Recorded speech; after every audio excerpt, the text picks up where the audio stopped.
I was able to get his death certificate, and we've never seen this before, but people have so much to say about what was the real cause of his death that's recorded on this death certificate. There was a white supremacist group that had a hit on Eazy-E. The shocking truth about Eazy-E's death has finally been revealed, and it's worse than anyone imagined. Singer Eazy-E has lost his battle with AIDS just 10 days after revealing that he had the disease. Newly uncovered hospital records, witness testimony from medical staff, and forensic evidence hidden for 30 years prove that Eazy didn't die from AIDS complications like we've been told. He was deliberately infected with HIV as part of a calculated murder, and the conspiracy to cover it up reaches the highest levels of the music industry.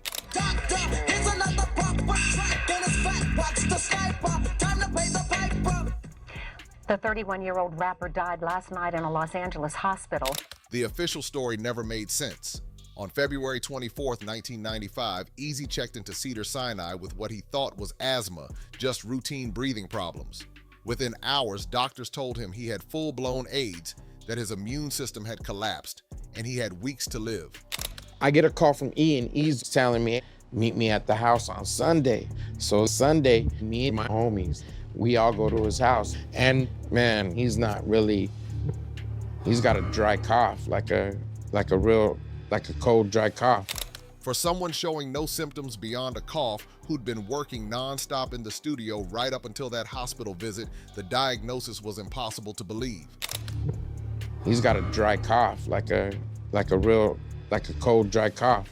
And he was like, man, I got this bronchitis, just let me get it out of my chest. And the timeline of Eazy's decline was so impossibly fast that multiple doctors who reviewed his case years later said there's no medical explanation for how quickly he deteriorated. He was hospitalized last month for what he thought was asthma and said that he did not know how he contracted AIDS. Eazy-E, whose real name was Eric Wright, was a founding member of the band NWA. According to official records, Eazy went from HIV positive with a normal immune system to full-blown AIDS in less than 2 weeks. That's not how HIV works. The virus typically takes years to progress, and even in aggressive cases, it takes months minimum, not days. But Eazy's T-cell count went from normal to nearly zero in a time frame that infectious disease specialists called medically impossible without external intervention. Some of the people that I'm talking to were saying that they weren't surprised, or at least weren't alarmed by the cough, because he smoked so much weed. Dr. Michael Roth reviewed the case in 2023 after being contacted by investigators. His assessment was blunt. The progression doesn't match any known HIV pattern. Either the initial tests were wrong or something else was introduced that caused rapid immune collapse. When pressed, Roth said the symptoms matched a massive concentrated dose of HIV injected directly into the bloodstream, weaponized a HIV designed to kill quickly. So the FBI told all these people, there's a hit on you, be careful, watch your back, but they didn't tell Eric, and they didn't tell anyone that worked for Eric. That theory gained credibility when investigators discovered Eazy received multiple unauthorized blood transfusions during his stay. Records from March 2nd showed 2 units of blood that hospital inventory couldn't account for.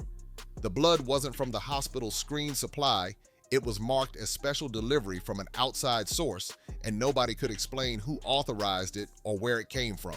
The band practically originated the hardcore style of gangster rap and was a huge influence in the rap community.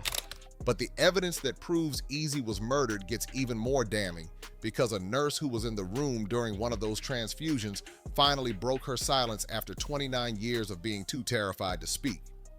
The nurse, working under witness protection, described a man entering Eazy's room around 2 a.m. on March 3rd, dressed in scrubs but without a hospital ID.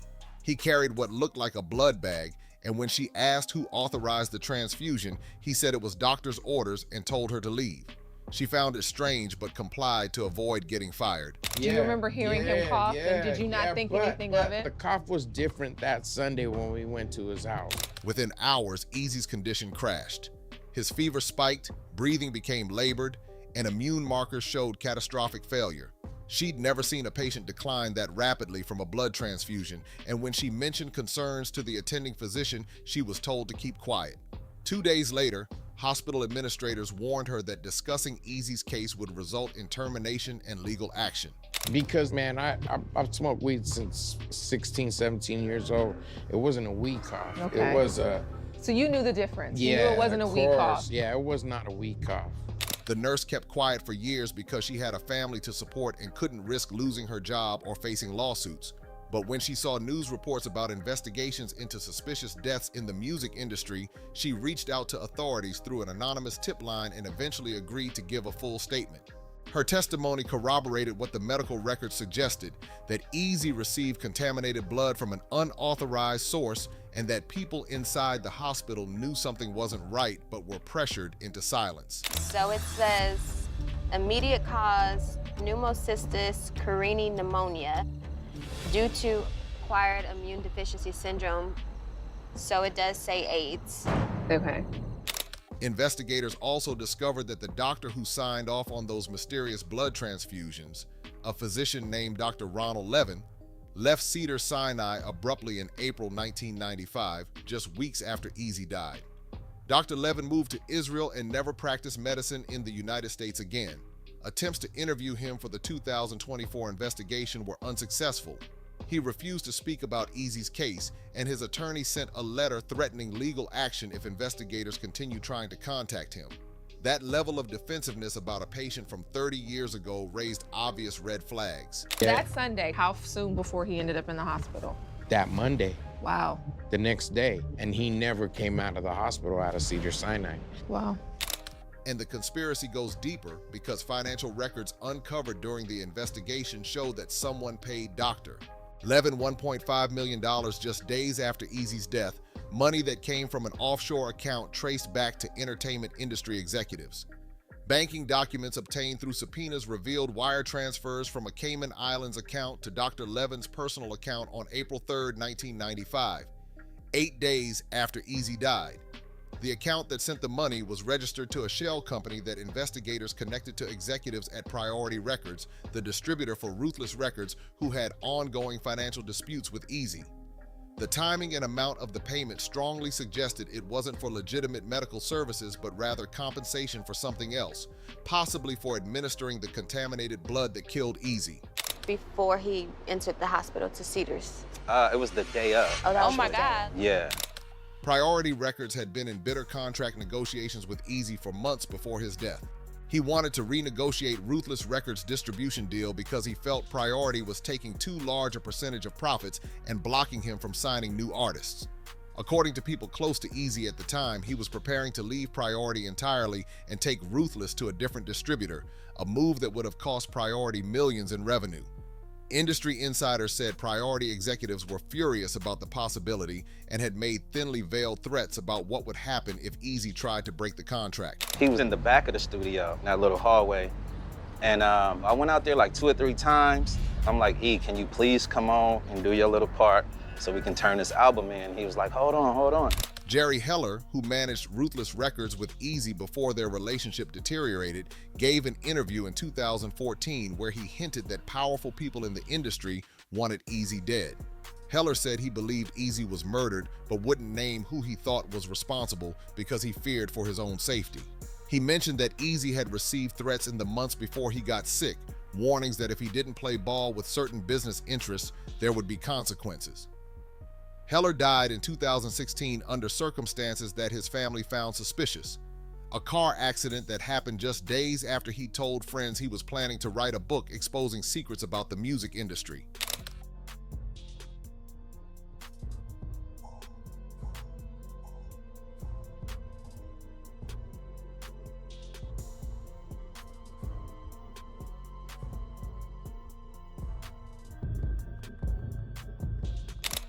But perhaps the most shocking revelation comes from Suge Knight, who admitted during a 2003 interview that infecting someone with HIV was something that could easily be done if you wanted to get rid of them. During an appearance on Jimmy Kimmel Live, Suge made a comment that sent chills through anyone who knew about Eazy's death. When Kimmel jokingly asked about gangster stuff in the music industry, Suge responded with a statement that seemed oddly specific. He said, yeah, if you shoot somebody, they can maybe get better, you go to jail. But if you take somebody that's in the HIV stage and you inject somebody with it, They're going to die, and you're not in jail. The audience laughed nervously, thinking it was just Suge being provocative, but people who knew the history realized he just described exactly how someone could murder Eazy and get away with it. And he started hitting the inhalers. And as we were talking, he started sweating, and his condition just progressively got worse. Suge and Eazy had been bitter enemies since Dr. Dre left Ruthless to form Death Row Records. The conflict got physical multiple times, with both sides making threats and engaging in intimidation tactics. Suge's crew had allegedly broken into Jerry Heller's house and spray-painted threats on his walls. There were rumors of confrontations at industry events where weapons were drawn. And Eazy himself had told people he believed Suge wanted him dead because as long as Eazy was alive and running Ruthless Records, he could compete with Death Row and potentially lure artists away. The timing of Eazy's illness was also suspiciously convenient for Suge. In early 1995, Death Row was at its peak, with Dr. Dre's The Chronic dominating charts and Snoop Dogg's Doggy Style selling millions.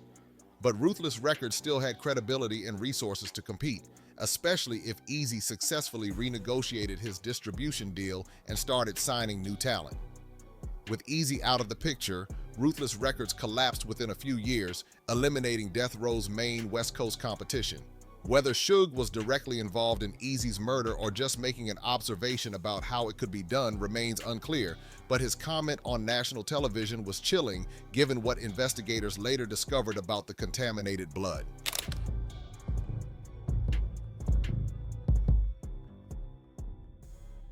And new evidence suggests the conspiracy wasn't just about business rivalry, it was about silencing Eazy before he could expose criminal activities that would have brought down multiple industry figures. According to documents found in Eazy's storage unit during an estate inventory in 2023, he'd been secretly recording conversations with various music executives, gang members, and corrupt police officers who were involved in criminal enterprises connected to the industry. The recordings, made on cassette tapes between 1992 and 1995, captured discussions about money laundering, drug trafficking, extortion, and even murder for hire schemes. Eazy had apparently been building a case, possibly to use as leverage in business negotiations or to protect himself if things got dangerous. Eazy stopped trusting him, thought he was taking money. Was any of that true? You know, that is a huge belief for fans of the group, people who've seen the film. They believe that Jerry was stealing money from Eazy. One particularly explosive recording from January 1995 featured a conversation between Eazy and an unidentified man discussing how certain executives were using gang members to intimidate artists and muscle in on profitable deals. Eazy could be heard saying he had proof of crimes that could send people to prison for decades and that he wasn't afraid to use it if anyone tried to mess with Ruthless Records or his family. The unidentified man warned Eazy that threatening powerful people was dangerous, that he should destroy the evidence and keep his mouth shut if he wanted to stay alive. Eazy's response was defiant, saying he'd already made copies and put them somewhere safe, so anything that happened to him would automatically trigger the evidence being released. That statement might have sealed his fate. If people knew Eazy had damning evidence and a dead man's switch ready to release it, they'd need to act quickly before he could make good on the threat. Killing him with HIV gave them plausible deniability, making it look like he died from a disease rather than assassination. And the rapid progression meant he wouldn't have time to release the evidence or tell anyone what was happening to him. The plan almost worked perfectly, except they didn't account for medical records being preserved and technology eventually catching up to expose the truth. Toka witnessed and saw all this. He was there. There was not too many people that was in the room. And he sat me down one day and told me that.